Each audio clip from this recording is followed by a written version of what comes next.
Glória a Deus, podemos assentar. Nós já estamos encerrando. Eu quero agradecer a Deus e dizer a vocês que uma das coisas mais belas de uma comunidade de fé é o poder que essa comunidade tem de convergir pessoas para trabalhar em grupo, para realizar grandes coisas. Para que tudo isso acontecesse, no primeiro culto eu mantive eles aqui. Nós oramos pela unidade da igreja, mediante a todos os desafios que nós estamos enfrentando neste ano, com todo isolamento social e tantas notícias desastróficas. Nós muitas vezes corremos o risco de nos tornarmos pessimistas, mas podemos dizer, como já foi dito aqui, até aqui nos ajudou o Senhor.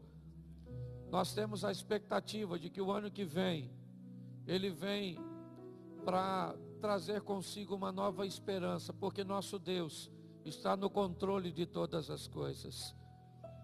Nós tivemos muitas baixas este ano, é verdade, perdemos muitas pessoas queridas, temos muitas pessoas afastadas por problema de saúde, mas em meio a tudo isso, nós podemos dizer, até aqui nos ajudou o Senhor. Eu quero deixar 2 textos para os irmãos e queria que colocasse. Tem como colocar para mim aqui? Se tiver, coloque Gênesis, capítulo 3, verso de número 23 e 24. Gênesis 3, 23.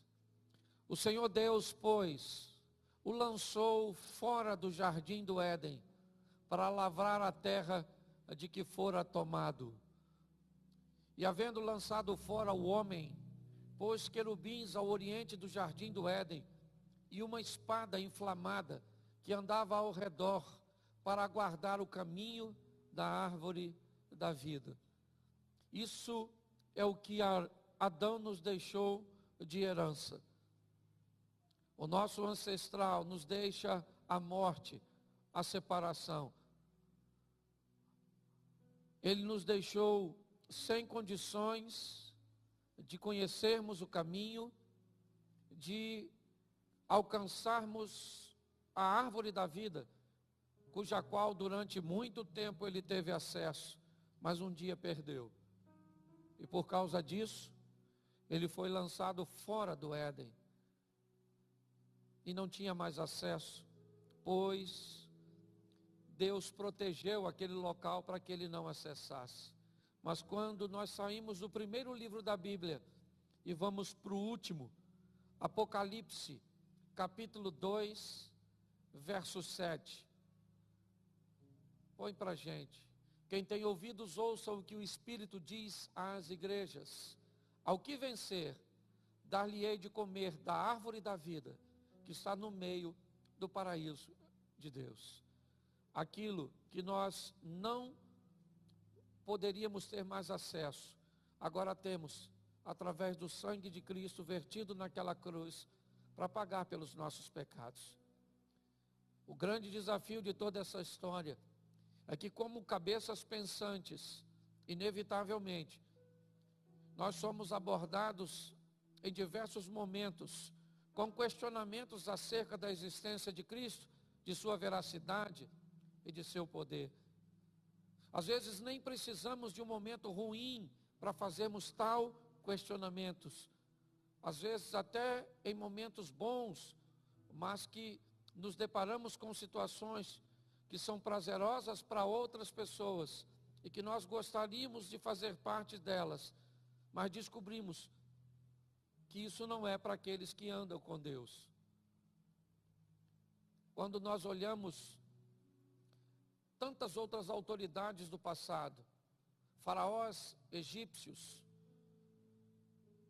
e tantos outros, bem anteriores a Cristo, nós vemos a capacidade de achar tumbas com mobílias, vestuários, armamentos de faraós como Tutancamon, como Sete, como Ramsés e como tantos outros do Egito.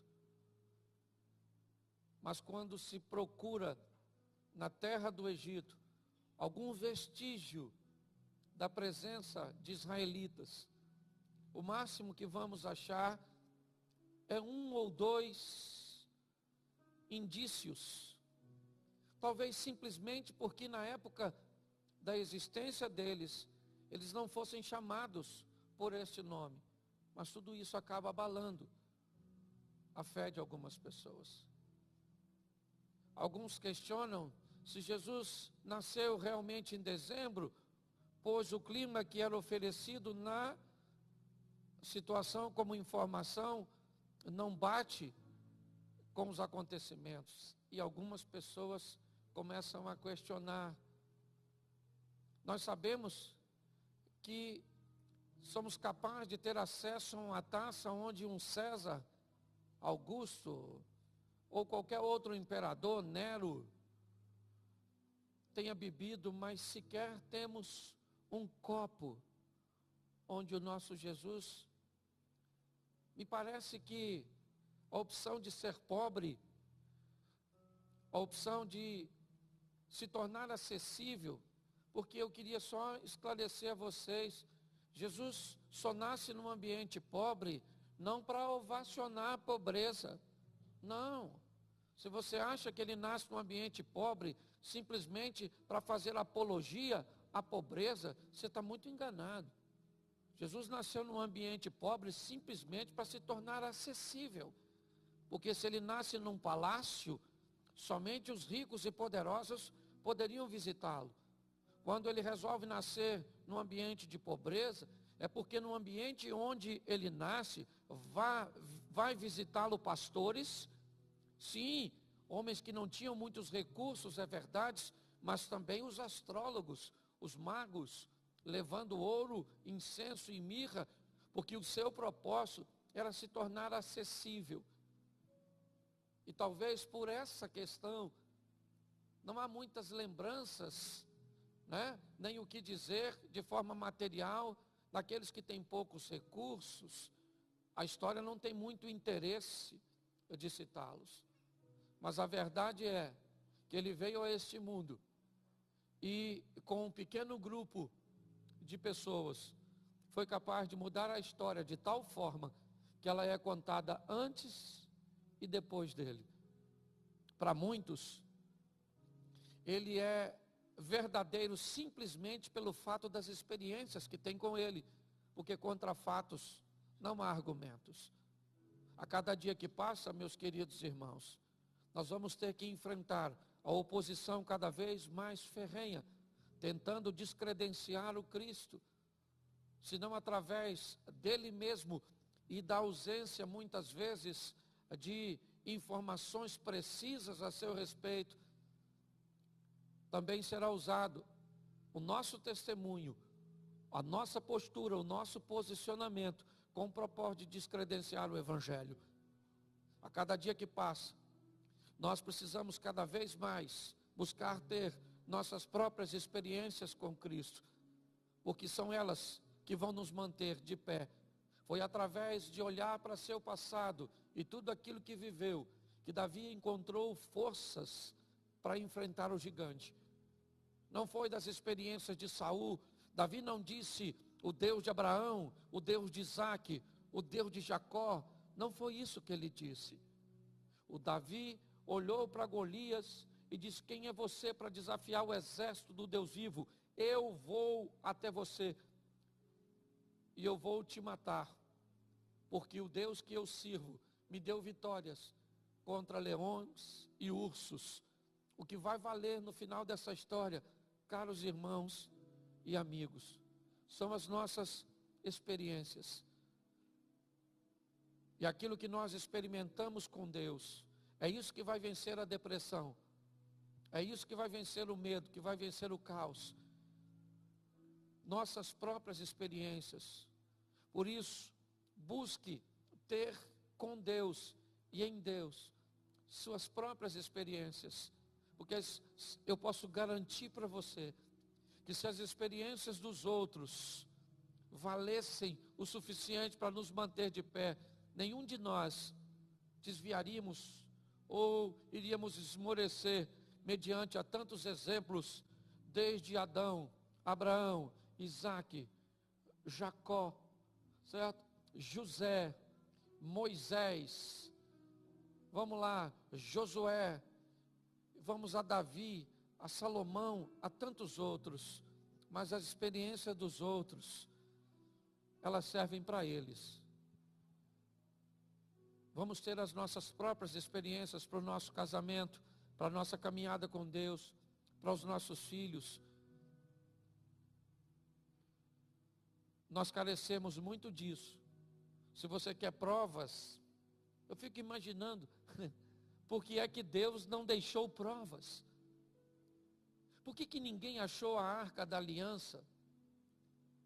Onde é que foi parar a capa de Jesus, que nem é tão velha assim? Onde essas coisas estão? Por que é que elas não foram encontradas, não estão expostas? Porque o propósito é que seja pela fé. E fé é o fundamento das coisas que não se vê. Então eu não sei o que você está enfrentando hoje, mas você tem uma arma poderosa que Deus te deu. Ela é a fé. A fé num Deus que pode fazer por você o que ninguém faz. Vamos sair daqui, hoje é o primeiro, sempre falo isso, né? Na grande maioria dos cultos. Estamos aí iniciando a semana hoje, a última semana, aliás, que nem termina, certo? Sexta-feira já é dia 1º, nós vamos estar aqui na virada, culto começando às 22 horas, vamos entrar de joelho, mandando oração, eu ia falar bala, mandando oração para 2021, porque a linguagem do carioca é terrível, né? Eu ia falar, mandando bala não, oração para 2021, porque o seu casamento, posso falar uma coisa para você? Seu casamento nunca foi tão bom o quanto ele vai ser em 2021. Teus filhos nunca foram tão obedientes, nunca foram tão estudiosos, nunca prosperaram tanto como vão prosperar em 2021. Nós vamos viver 2021 de forma extraordinária. Sua empresa vai crescer, seus negócios, mas mais do que tudo isso, você nunca viveu tantas maravilhas com Deus do que 2021 está reservando para você. E acredite, dia 1º já vai entrar, não é com o pé direito, não, é com os 2 pés para não ter erro. Vamos dar aquele pulinho para frente, certo? Vai virar quase uma simpatia. É só não filmar, que senão os outros criticam. Certo? Então eu queria que você ficasse de pé agora e dissesse assim: 2021 vai ser o melhor ano da minha vida. Amém? Isso. Feche seus olhos. Pai, muito obrigado por essa noite. Nós só temos a te agradecer, porque ver os 2 cultos com a frequência que teve hoje, chuvoso, com todo esse ambiente opressor, final do ano, gente que deixou parente em casa para vir para cá, disse, não quer ir comigo, fica. Senhor, é uma grande dádiva. Tem gente que veio de tão longe. Muito obrigado. Recompensa essas pessoas com experiências